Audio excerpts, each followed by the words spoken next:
the last 6 months, I actually have pretty much nothing to do with the publishing industry / business. Before that, I was with Amarjit and India Book House for about 4 years. So I think, maybe wrong, I have a little bit of a advantage of sort of not having any biases anymore. So, well, 6 months is not a long time, but at least I think there's enough to sort of separate what one did wrong, and sort of try and reflect on it more objectively. So I have about 5-6 sort of slides which I'll quickly run through. Well, they're not really anything much to run through, but still. The title is "Keep the World or Try Trying," and so the context really is when I was in engineering college, and there are going to be 2 references to my engineering college days in this. So in my wing, we basically, our wing sort of, my hostel wing was basically we were Kurt Cobain fans. Or I think some senior was, and he sort of made sure everybody else had to follow. So there was so this it's better to burn out than to fade away. It was sort of emblazoned on the well, everywhere. The toilets, the walls, every room had to have this sort of logo, slogan, whatever you call it. So that's really, I mean, it was actually fascinating because somewhere along the line, that's a little bit of a philosophy I'm sort of trying to live by, and just want to share how that some of those thoughts. Yeah. Okay, this conversation is not for everyone. In the sense, there's a very famous Amitabh Bachchan dialogue, which basically goes something like, "Duniya mein do tarah ke log hote hain." Right. So, well, for people who are not comfortable with Hindi, the world has 2 kinds of people, and the world indeed has 2 kinds of people. But another characterization of that is there is one kind of people who are basically trying to change the world, who are trying to shake things up, and which is fantastic. But then there has to be, by the very definition, another very important set of people who have to hold the world stable.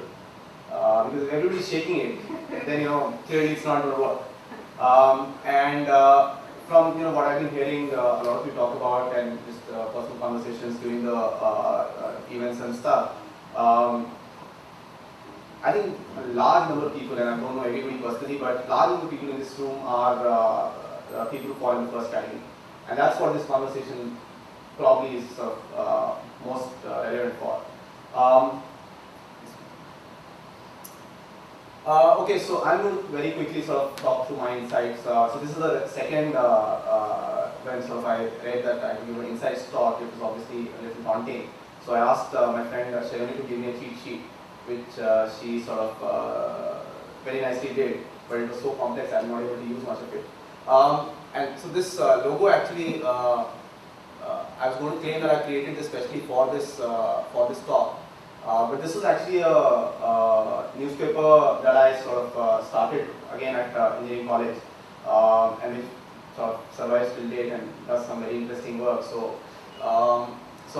clearly I have insights, right? I've had them since like. So just to talk about the 3 points. And this is where I start reflecting on the experiences at ACK and IBH. The first is changing the world is difficult. I think that's sort of obvious, right? I mean, it's got to be difficult. You're changing the world. But if you are somebody, if you have a legacy, if you have a claim to fame, it's that much more difficult, because then you are bound. I'll give you some examples. And I mean, I'm just listening to the conversations in the morning. So from a content standpoint, content packaging, what do you call it? One of my biggest insights into, there was a lot of conversation in the morning about the Japanese publishing industry, and we obviously thought that there's something going on there. So there was a time when we were in conversation with 2-3 of the biggest Japanese publishing houses to sort of become their partners in India and stuff. And one conversation, I used to read about what they were doing, but one conversation the guy said, okay, so he gave me this 300-page, I don't know what you call it, graphic novel, or whatever you want to call it. 300-page thing, right, which is a weekly publication for them. Weekly publication with a print run of 5 million copies, right? That's roughly the size of the Indian publishing market, and fantastically priced. In Indian rupee terms, it was about, Japan is a very costly country. Indian rupee terms, it was about 60 rupees. 60 rupees, 300 pages, 5 million copies a month. 5 million copies a week.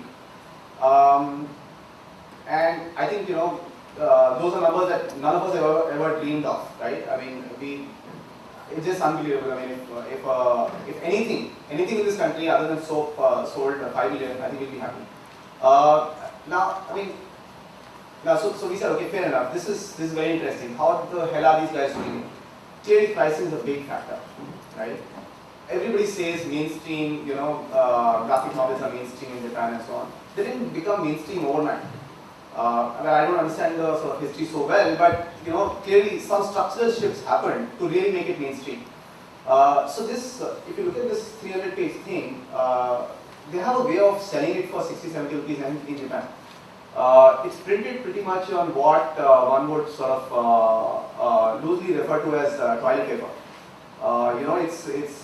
It's paper made out of whatever, recycled kind of paper. Maybe 45 GSM recycled type of paper. Basically blotting, I don't think it can be used for blotting paper even. And of course it's black and white. And of course if you look at the visuals and so on, they're pretty good. Japanese are sort of, they know that art. But from a production standpoint or cost of producing the content standpoint, clearly there's a science behind it. It's not some some seriously personal production process, if you will. The production process is something which allows them to produce 300 pages week on week at a very, very low cost. Okay, so why is this relevant to us, So if you are somebody? So we said, okay, how do we think about this in the ACK context? Right? Fundamentally, so we had no option but to put the price up for ACK up from 35 to 40 to 50 over 2 years. And we said, do we have a way of creating a 10 rupee ACK? I said, okay, if we can create a 10 rupee ACK, then probably literally, Pratham Keeping is doing fantastic work. We are not a sort of not-for-profit, so obviously we can't give it away for free. But we said, okay, can we do something where we can price it for 5 rupees or 10 rupees? Can we do a A5 size, black and white, really low cost paper and sell millions of copies? And maybe the math still works. I'm going to count that as sort of my shortcoming, that we were not able to build conviction to actually try it out. I wasn't able to convince myself. I said, how can we have Amar Chitrikatha, which is iconic, which is fantastic, people love the colors. So many people write into us and say that the colors of Amar Chitrikatha have sort of shaped their lives. How can we take color away from Amar Chitrikatha? How can we take Amar Chitrikatha, which is almost, idolized, to sort of really bad quality paper? We already were not doing sort of, some phenomenal quality paper. We were whatever, as Shobha says, math before ITDSM. So, how do you take it down? So we said, fine, debated, got some samples done. They actually looked good, but didn't have the heart to go through, right? And there are sort of probably 10 such things which we were not able to do. I'll give you an example. Somebody, I think in the morning, talked about, so we did a title called Tirupati. Let's be honest here, we did it because we hoped that we could sell sort of, again, millions of copies of our title like Tirupati. Everybody wants to read about Tirupati, right? Whatever, so we did the title, but we said, okay, let's try something new. So we tried, the cover of our Tirupati title is, quite unlike most of the other Amar Chitrikathas, right? It was sort of semi, graphic novel type look, right? There's an image of the gods, or slightly more modern looking thing on the cover. So I got a lot of pushback. So the editor was very brave to sort of be willing to carry that cover through, because obviously she got sort of most of that due attention. But we said, fair enough, let's try it. Lots and lots of people wrote in saying, you guys have changed how Amar Chitrikatha looks. You guys are trying to be something that you're not. Fantastic point. We did another cover for Shesha, the title called Shesha Suri. So what we done is it was a 3D cover. So I mean in terms of art, the Amar Chitrikatha covers are always sort of flat tone, sort of 2D covers. The Shesha cover, it's still we're still using the 3D cover. Most people don't realize it. So it's a 3D cover, and so many people wrote in saying very good things also, that it looks more exciting. But a lot of people wrote in saying no, but you need to stick to what you are, and which is the reason why there's only one 3D cover of ACK, which is the Shesha title. So that's really the point. Carrying a legacy, especially if you are binded by who you are, at least in my experience, stop you from doing disruptive things. It stopped us, for example, from saying we will do fundamental reinterpretations of the mythological stories. And it's a great question. So many people ask that question. It's a fantastic question, and I agree with it. I agree that Amar Chitrikatha probably should be doing fundamental reinterpretations. I mean, I love some of the interpretations that for example, one of the fantastic writers in Bangalore, Sam Marnie, has done of many of the mythological stories. Right, brilliant. I mean, her take on Sita is just, fabulous. Why is Amar Chitrikatha not able to do it? My take is it's just difficult. So that's the first point. Changing the world is difficult. Doubly so if you're somebody. I think the thing in the brackets is a little bit of a what shot, if you will, or if you think you are somebody. Many times, and I would say that we were also a little bit in that trap at Amar Chitrikatha. We thought that okay, this is how Amar Chitrikatha is. We were not willing to let go. And I say we as in everybody in the system. We were not willing to let go. When we restarted Amar Chitrikatha, had been sort of dormant for almost 50 years, no new title had come out. We restarted with the Mother Teresa title. And so many people said that how can you restart Amar Chitrikatha? The same artists are not there. You can't. You will not. You'll just not be able to do the job that those guys did. So long story short, I think that's a little bit of a challenge. And my 2 cents on that is important to sort of we weren't able to do a good job of it, but important to stop thinking who you are and start thinking what can be.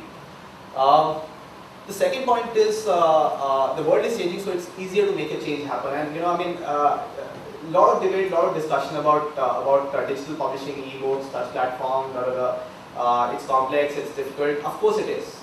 Of course it is. There is no question about it. I mean, and history is sometimes sort of useful to take lessons from, not always. Printing press 500 years back. It's very easy for us to now say, okay, Mr. Gutenberg did a great job and so on and so forth, but nobody really goes back and says that actually that technology existed for a few years before that. There were many people who tried it, many people who invested in it. One of the most brilliant things that this gentleman did, he was not really a technology guy, he was more of sort of pulling things together and creating something, right? He didn't build any of the individual pieces, right? That's sort of, I think probably the smartest thing he did is he printed the Bible, right? Which was actually the only book in that sort of time frame for even the next 100 years to come, from whatever ballpark 1550 when he printed it, till at least the mid to late 1600s. It was one of the it was definitely the book at that time which you could print and make money off. Because you had to invest in the machinery, you had to invest in whatever the processes at that time. So this guy basically printed the Bible, which is called whatever I think the 42 Bible or 40 Bible, because it was whatever the number of lines in that pages. Now, if I were to sort of step into where we are today, the brilliant situation is that the whole game of publishing is changing dramatically fast. In the time sort of 3.5 years I was basically, we saw sort of fundamental shifts, right? Some of the biggest publishing businesses in the world basically folded up, right? Whether it was a Newsweek, whether it was a what do you call it, the US chain Borders, and a bunch of other publishing businesses, and I'm 6 months out of the business. I've forgotten everything. But a lot of businesses just cut 4 years, game over, right? And these are businesses who have said no, we'll not frankly move with the times. And I'm not saying that's going to happen to everybody, and I'm not saying that's going to happen in India. But my point really is, this is a great big opportunity. Let me sort of, for the sake of being provocative, say that the only way in India, people who want to read some, the gentleman yesterday, Supratim Dey? Subramani, he had some very good data points to say that English language readers who want to read leisure books, I think the number is something around 40 odd million. We publish probably around 200 million, or well, maybe about 120 to 150 million leisure books in a year, which basically means about 3 people who want to read English language leisure books, non-curriculum books, read 3 books a year. Right? Clearly the math is wrong somewhere, right? I'm a slow reader, but even I can read maybe 15 to 20 books a year, right? So clearly the opportunity is there. So my provocative point is, without fundamental shifts, this number of 3 is absolutely never ever going to go to 15, 20, 30, what the number rightfully should be. One of those fundamental shifts certainly has to be technology. Now the question everybody really needs to ask is, do you want to continue fighting the pie for 3 books a year? Or do you want to say, okay, there is nobody playing in the 12 books a year, that's got to happen. And I'm going to step in now and really start playing in that, because nobody else is playing that 12 books. Or nobody's, there is no player playing in that 12 books. So if I play there, I can actually have 2 out of those 12, as opposed to having, the 0.001 or 0.1 out of the 3. That's really the question. Why do I think it's easier to make this change happen? For the very simple reason, nobody knows the answer. Nobody knows the answer, so if you get in and start experimenting, it is possible. Is it tough? Absolutely it is. Is it tougher than creating a business in a heavily competed, heavily fragmented space? I would say it is actually easier to create a business where the lead time is longer but the space is more open. Keep doing experiments and stay the course on some of them. The challenge is you don't know what will work. I think somebody talked about Rovio. Rovio sort of 56 games, so 57 for the success. Angry Birds. Pixar, which sort of should be a role model for anybody working in this broad sort of content space, not books alone. Pixar 1978, sort of they got started. The core team was there since 1978 till 1996. They were bleeding every year. Every year they lost money. They had big backers, including Steve Jobs. Steve Jobs lost money on Pixar for 10 years. 10 years running. Who has the patience for 10 years? And not small money. He lost, I think, $150 million over 10 years. Right? And after that, of course, we know what has happened. Pixar has fundamentally changed the game. All the questions that we are talking about in sort of publishing, right? I mean, if you really think about it, the small things that they have done, Pixar has done. A dog runs, you can see each and every hair of the dog running. Right? That's a marvel of technology. That's insane.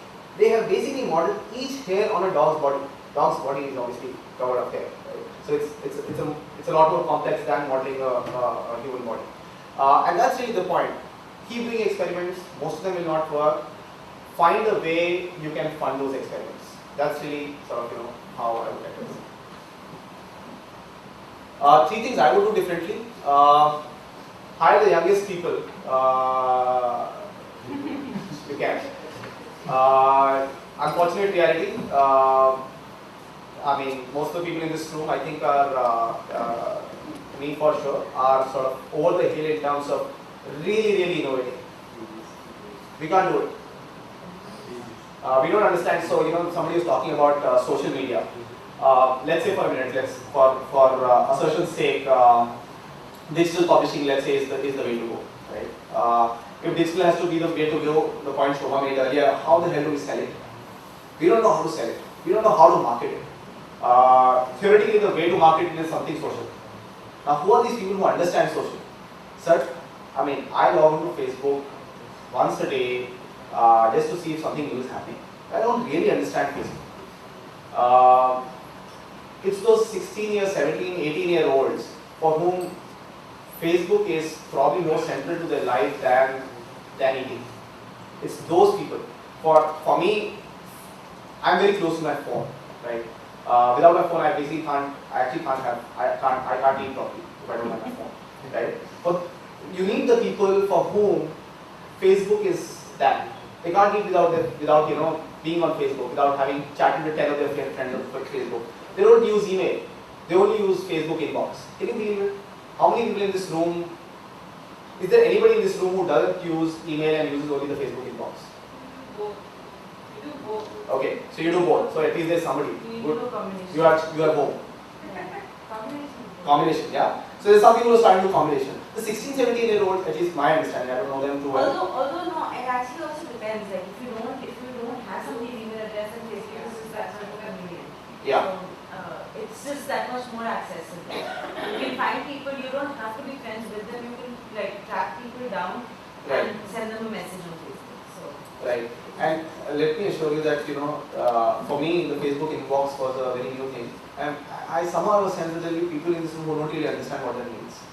I didn't 6 months back. Facebook has an inbox by which I can send receive email. That's what it is. Well, not email, messaging, whatever. Message. Essentially, it's an email because it's private and whatever. So that's my real first point. Hire the youngest people. We got lucky hiring some really young people in our office, and they were doing some of the freshest work. Somebody talked in the morning about railway. The railway team was really young, and frankly did some fantastic work. We had a bunch of editorial team in the Bangalore office, in the Bombay office. Young people started to do some really good work. So I would have hired more of such people, knocked up everybody else actually, including myself. Second is meet more people. I mean, honestly, I wish I'd gone to a conference like this, in those 3 years when you're trying to really crack the problem. I wish I'd met the team from Pratham more. I'd come to your office. Till your talk yesterday, I didn't really understand what you guys did. I wish I had. Maybe there was something to see from there. I wish I'd met Sundar, Chess Books. We kept, looking at Chess Books and saying, okay, this is fantastic. I don't know why I never met him, reached out to him, got some ideas from him. So that's what I would certainly done more. I did one good thing, I reached out to the NHL. I think these guys reached out, but thanks to them for doing that. Learned a lot from them.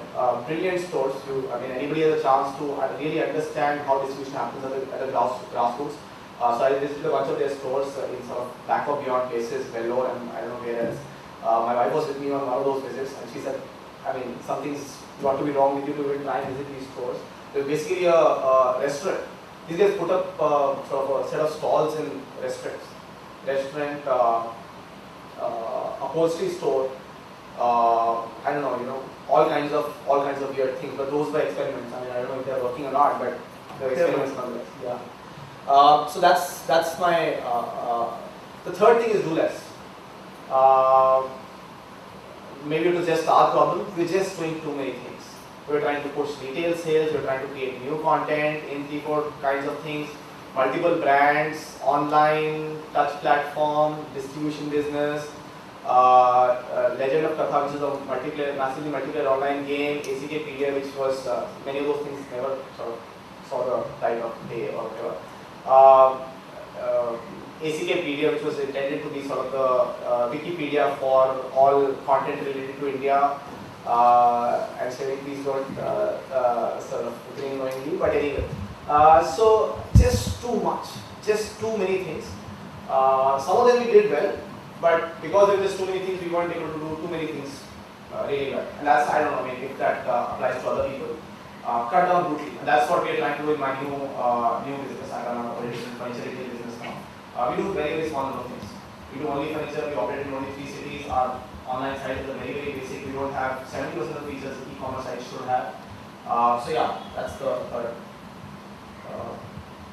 Yeah. Yeah. Would love to sort of open it up. I didn't mean this to be long one, but I don't know how we have to bring your time because you're clearly eating into lunch, and I don't know about you guys, but I'm hungry. Who can we think of? What we would love to just get thoughts around the room. Let me sort of talk about, just to open it up, right? Talk about some of the places where at least I was able to sort of see people are fundamentally innovative, either on content or on distribution. This is sort of the two broad pieces of the puzzle. Content, I talked about the crazy Japanese guys, 5 million copies, printing on toilet paper.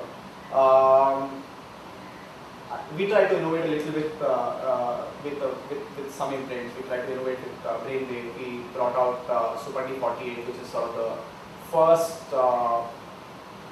really comic magazine, which is character-based.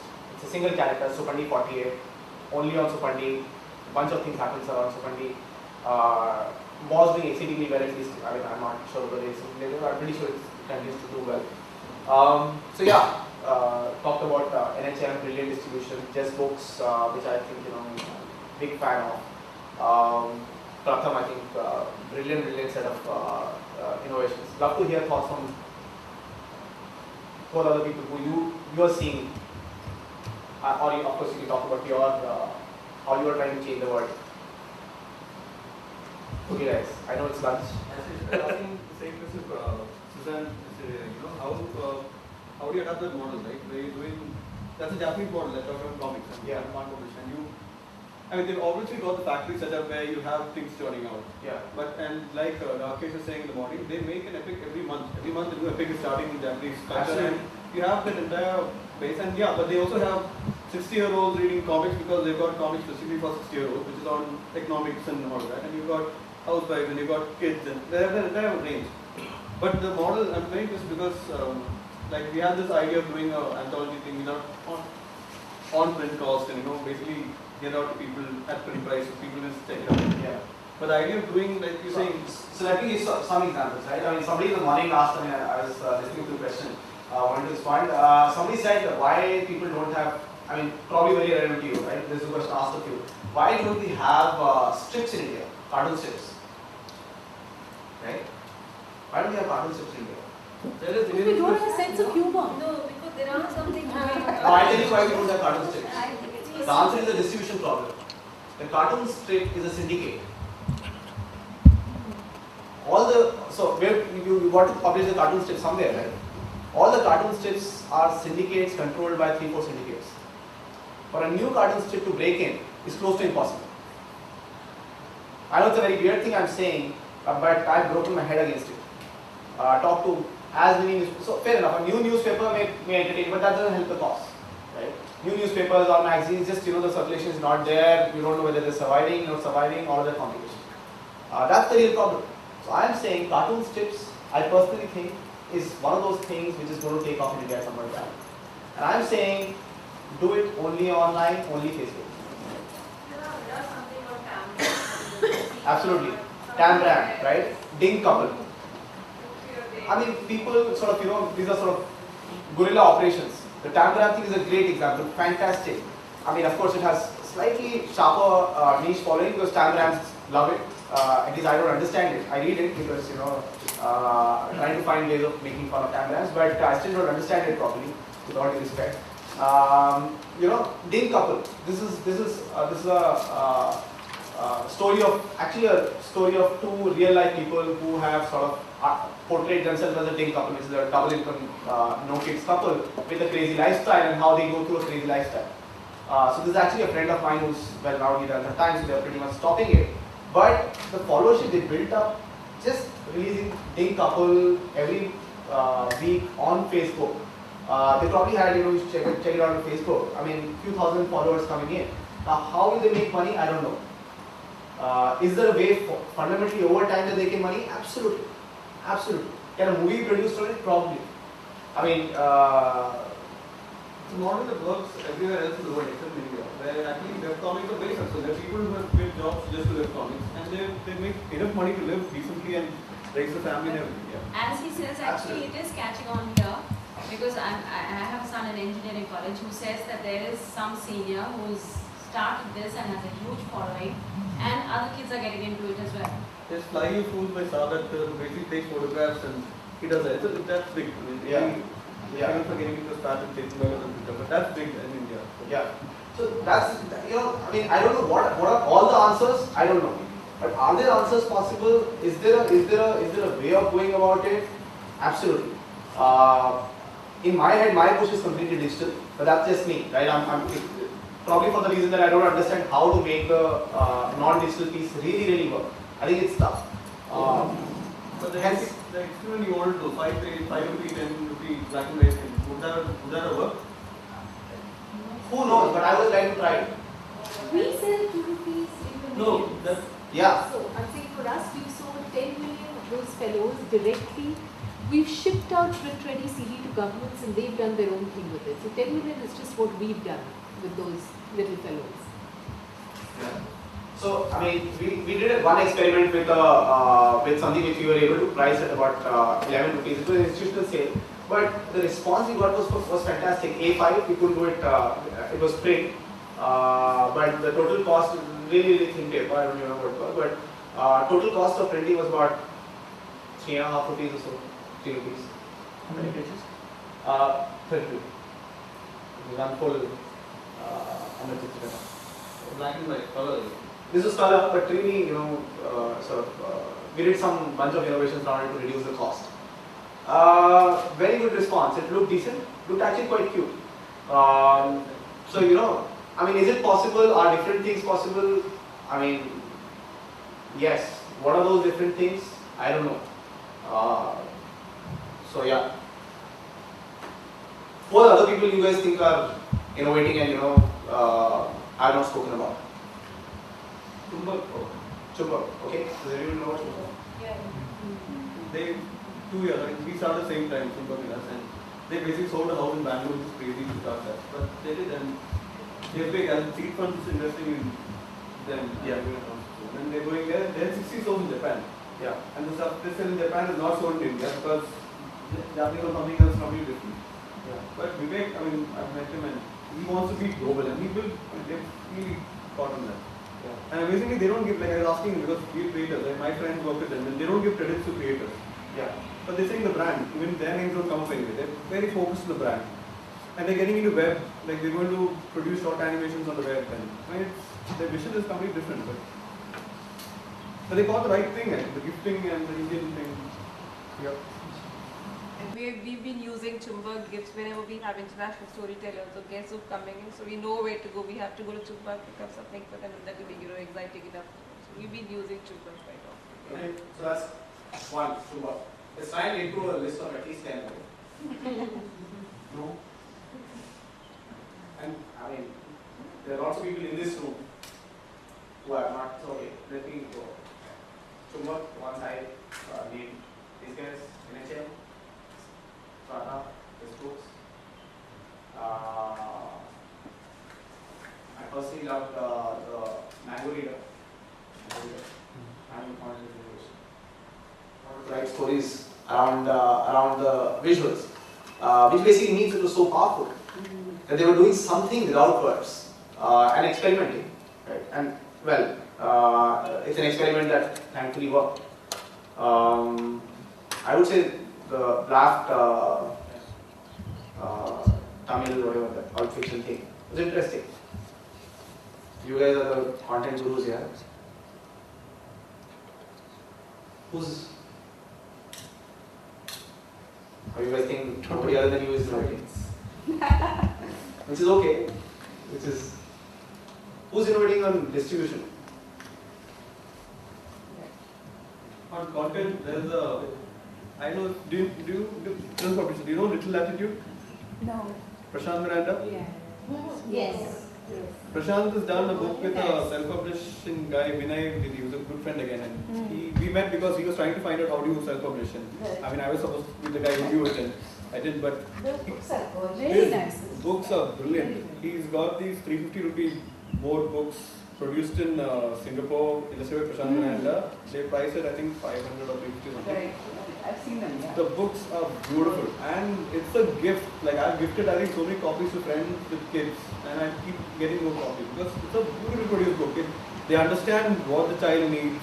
He's done this new book on solar system, with I think it's crazy. But and he said no to Flipkart. Like when Flipkart said, "Give me," and he said no, I saw it. Because he realizes that he's just, I mean, they don't. Product works. Yeah, product works. And he's created an entire brand around it where they've got mobiles, they've got t-shirts for kids. He's a apparel designer, he used to work with B, he's a self-taught designer. He's got pillows, he's got bed sheets, and he's got an entire range mapped out. He's coming on iPad app, he's got 10 books coming out next year. Yeah. What's the name? Little Latitude. Little Latitude. Little Latitude. I don't know, I mean, Latitude. have you guys heard of Krida games? Yeah. The Chennai based, Yes. I thought it was fantastic. There's Mad Rat. Mad Rat. Mad Rat, of course. These guys, the Bangalore guys. Absolutely. Absolutely. Doing really, really well. I don't know if people have seen the Mad Rat games. Brilliant. Who's innovating on distribution? Distribution, selling, whatever. So, let me share another thing. It was wonderful for me as a learning. So there's a company called, who we did another sort of internet thing, just follows unfortunately. A company called NGR, it's an Italian company. Basically it's part of the Messaging group in Italy. They are one of the top 3 sort of publishing distribution houses in Italy. And NGR, which is part of that, is basically a Partworks company. So I don't know, is everybody familiar with Partworks? Okay, it's actually a very crazy concept. It's almost stupid if you really think about it.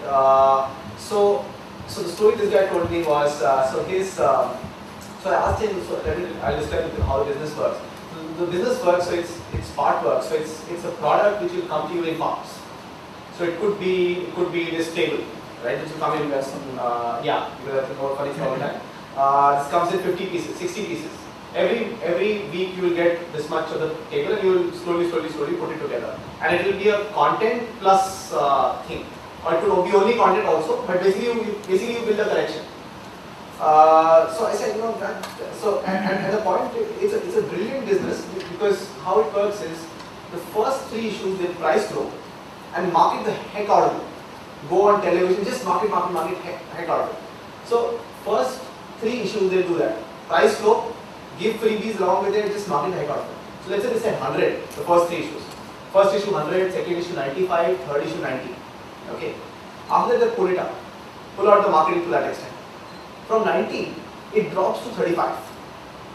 From 4th issue onwards. Because they're not marketing it, the price has gone up 2x and so on. Right? But now, those guys who have bought those 35 guys who have bought, if it's not 35, it's 25. Those 25 guys who have bought the 4th week and the 5th week and the 6th week have no option but to buy till week 60. Right? So this guy told me about, he showed me Italian guy, he showed me a cuckoo clock. Right? So he sort of very funnily talks about cuckoo. So he said his grandfather told him how to sell a cuckoo clock.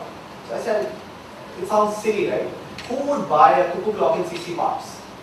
Actually, that was not in 60 parts, it was 120 parts. 120 a part every week. You have to go to a bookstore, you have to go to a magazine store, pay whatever, €5, pick up one sort of 10-pager booklet and a small part of a cuckoo clock. For 120 weeks, you will do it week after week. And he says, I've sold 8 million euros worth of cuckoo clocks.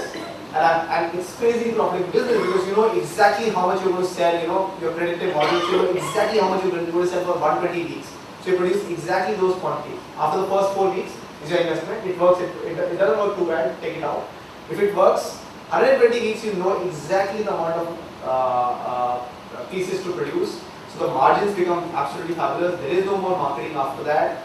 And he's basically made 3 million euros over whatever 8 years from a damn cuckoo clock sold in 120 pounds. But it flips logic on its head, right? It is You try to stupid. ease it more customer buying, so you do one-click buying, you do this, that, and the other. Suddenly you say, one click is actually able to buy it. It's quite funny.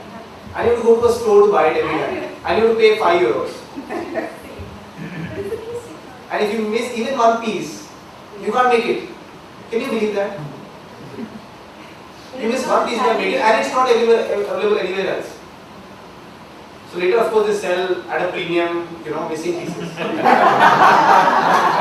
And that's even more brilliant because you got 118 and you need 2 more, and you are saying, fine, take 20 pounds and just give it to me. 20 euros, just give it to me. But why are people so crazy about this clothes? What are they doing? I mean, They sell all kinds of crazy things. You talked about solar system. We almost got that solar system. They have a beautiful solar system. It's a this big. You've seen that, right? It's a this big model which comes in 120 parts, and you have to assemble that that 120 part model, and those 120 parts are individual gears and this and that, and basically the things move around. And they do all kinds of things. Or they do musical instruments. So musical instrument will come in 6 parts, and you will have a series of 10 instruments. So 6 parts, 10 instruments will come. You assemble them, you play the guitar. I mean, crazy but well. True. Partworks for me is some of the most profitable businesses in publishing globally. Why would this come under publishing? They are publishers. Content is a large part of the play. Yeah. I mean, they do a lot of products which are book only also. Book only, DVD only, lots of that stuff. So, for example, these guys, India Today has launched that, right? Tree of Knowledge. I don't know if anybody knows about Tree of Knowledge. Tree of Knowledge is again a Partworks which they launched in collaboration with. Oh, I don't remember. With Hachette. With Hachette, right? Yeah. With Hachette. Hachette's Partworks business, not Hachette. And apparently they've been doing good volume, selling more magazine copies than most children's magazines. It's an encyclopedia type thing. You collect and it becomes an encyclopedia. It's a pure content publishing.